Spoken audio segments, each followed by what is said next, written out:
supports you.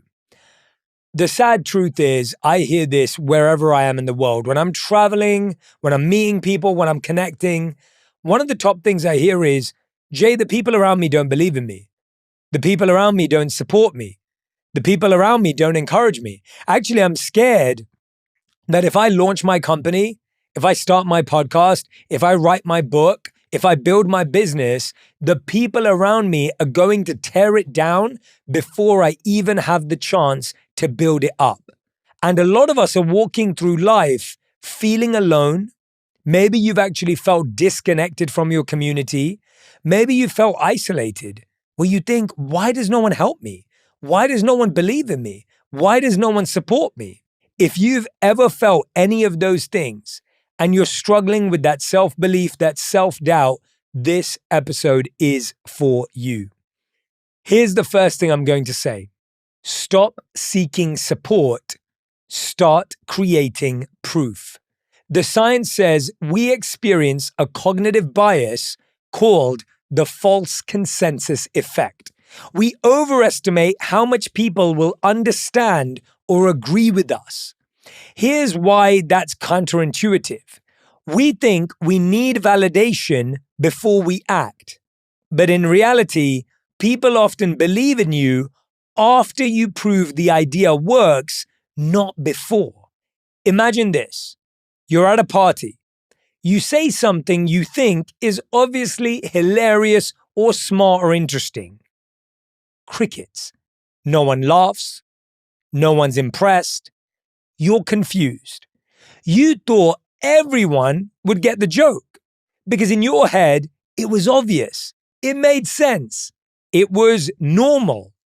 That moment, that awkward silence, that's the false consensus effect in action. The false consensus effect is a cognitive bias where we assume that other people think the way we do because our opinions feel obvious, logical, even universal to us. In other words, if I believe this, most people probably do too. Spoiler, they don't, and science proves it. The science says this term was coined by psychologists Lee Ross, David Green, and Andrew House in the late 1970s. In one famous study, they gave people a tough moral choice, then asked them to guess what others would choose. Every group believed their choice was the majority option. But when the results came in, the actual opinions were split. Nobody was as obviously right as they thought they were. Now, why does this matter? This bias shows up everywhere, especially when you're building something new. You assume your idea is clearly brilliant, but others don't get it. You think people will obviously support you, but they don't. You expect everyone to see what you see, but they're not in your head. The problem isn't your idea. It's that you overestimated how obvious it would be to someone who hasn't lived your experiences. Here's the takeaway. Just because it's clear to you doesn't mean it's clear to others. And that's not a flaw, it's a reminder. You're early, you're unique, you're supposed to be misunderstood at first. Instead of expecting everyone to agree, get curious. Ask more, listen better, explain smarter. And when people don't get it, don't panic. That's not a red flag. That's the beginning of something original. Try this today. Make something small and tangible that shows your idea works. A sample, a deck, a demo, a pilot, a mock-up. Stop pitching. Start proving. Don't try to convince people. Show them what they didn't expect to see. Don't try to impress people. Show yourself you can do it. Don't explain your vision to people committed to small thinking. Protect your energy and prove it through action. Don't beg to be understood. Stay focused long enough to become undeniable. Don't wait to be believed in. Become the reason they rethink what's possible. We have to start. We have to begin. We have to get going. People won't believe in you before you start.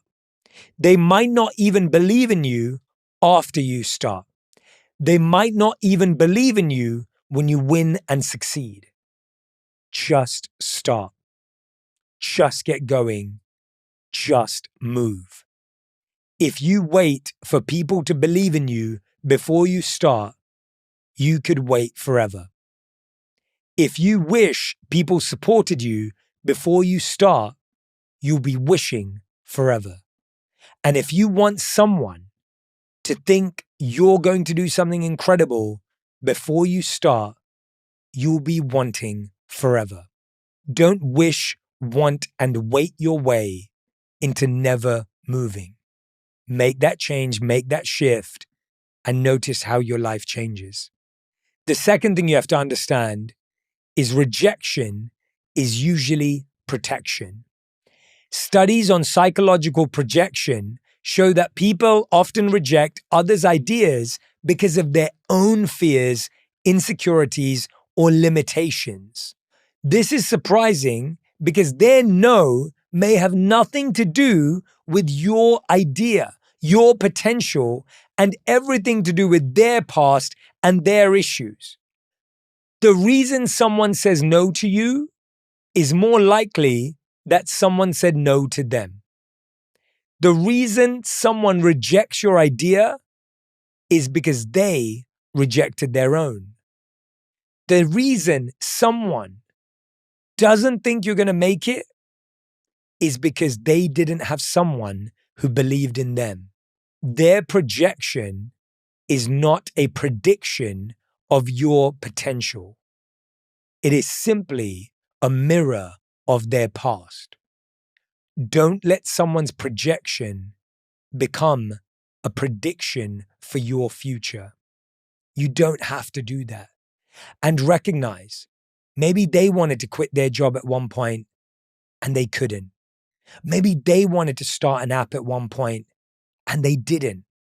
Maybe they had an idea and someone told them not to do it.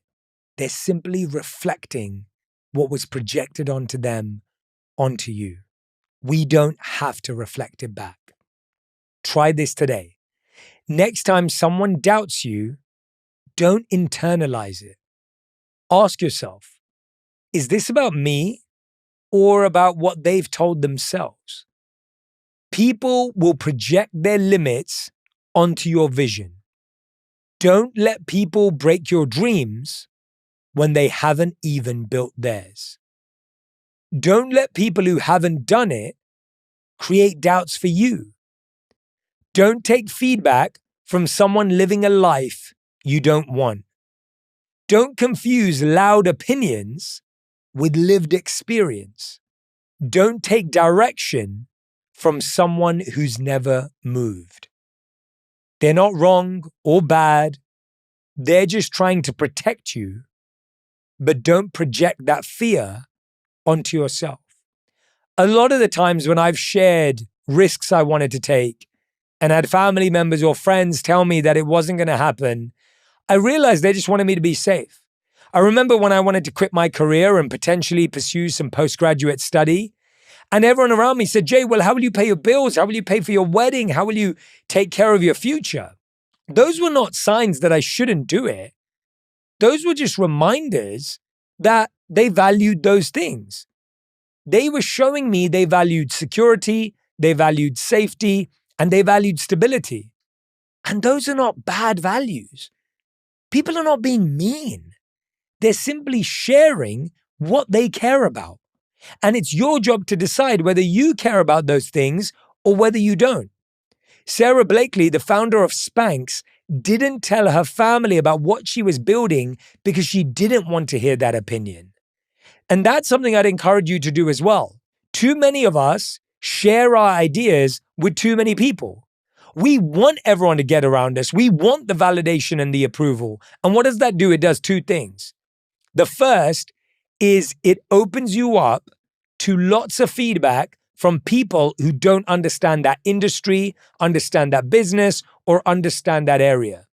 You've opened yourself up to everyone's emotional baggage. That was your choice. And the second thing is, whether they support you or not, you've taken energy away from the decision. I learned something really important when I was in the monastery, that if you share something before it's happened with someone who can't help you do it, you've taken away 50% of the energy from that idea, because you have searched for validation and approval before you've even put in the work. Put in the work first. Don't look for approval before you've put in the work. Don't look for validation even after you've put in the work, because chances are you won't get it both times. Get it from yourself. Do the work to prove what you're capable of. Take on the challenge to show what's possible for you. Number 3, use doubt as a focus filter. According to the challenge stress model, a certain amount of pressure and resistance can increase focus and drive. See, this is why it's counterintuitive. We think support makes us stronger, but actually resistance can make us sharper. Use the no as a tool to clarify the yes. Try this today. List every reason people said your idea won't work and build solutions around them. Turn every criticism into a checklist. Doubt doesn't mean stop. It means refine. Doubt doesn't mean give up. It means redefine. Doubt doesn't mean this is the end. It means start again. Support doesn't always make you stronger. Sometimes resistance does. Support doesn't always make it easier. Resistance makes it sharper. Support feels good. Resistance shows you what you're made of. Support cheers you on. Resistance dares you to keep going without applause. Support says, I believe in you. Resistance says, prove it to yourself. Support can carry you, but resistance, it builds your muscle. Don't resent the resistance. Use it. Let it shape your focus, sharpen your edge, and remind you, if you can do it without the noise, you're ready for the stage. When we're waiting, and I see this happen to so many people when I travel and speak to them, we're waiting for the stage, we're waiting for the invite in order to be our best self, not realizing that when we become our best self, we get invited onto the stage. By the way, I remember this. I did the same thing to myself for years. I used to think, yes, when I get the opportunity, and then I realized just take every opportunity. I remember speaking in rooms not much bigger than the one I'm in right now, speaking to empty rooms. No one there. Just 4 walls. And I would practice my speech as if it was full of 100 people. And now when I have the fortune of being live at the Greek Theatre with 5,000 people, doing an event recently at the theatre at MSG with 5,000 of you as well, I often think back to that moment when there were 0 to 5 people in a room. And the reason is because my enthusiasm and energy was pretty much the same. What I mean by that is, if you're sad that only 10 people watched your video, switch it to 10 people watched my video. If you're sad that you got 100 views, think about that for a second. When have you ever had 100 people turn up to hear you speak? If you're not happy that you only have 10,000 followers, ask yourself, have you ever even seen 10,000 people in one place show up for you? It's when we become grateful, thoughtful, and focused on the growth that we've already made that we gain more energy for the next phase. When you're climbing a mountain, there's 2 important viewpoints. One is looking up and ahead, and the other is looking down and behind. You look down to see how far you've come, and you look up to see how far you have left to go. Both of those viewpoints are important. When you look down as to how far you've come, you get energy to move forward. And when you look at how far you have left to go, you feel grounded and humbled by the challenge. If you only look up, you'll feel discouraged. And if you only look down, you'll feel arrogant.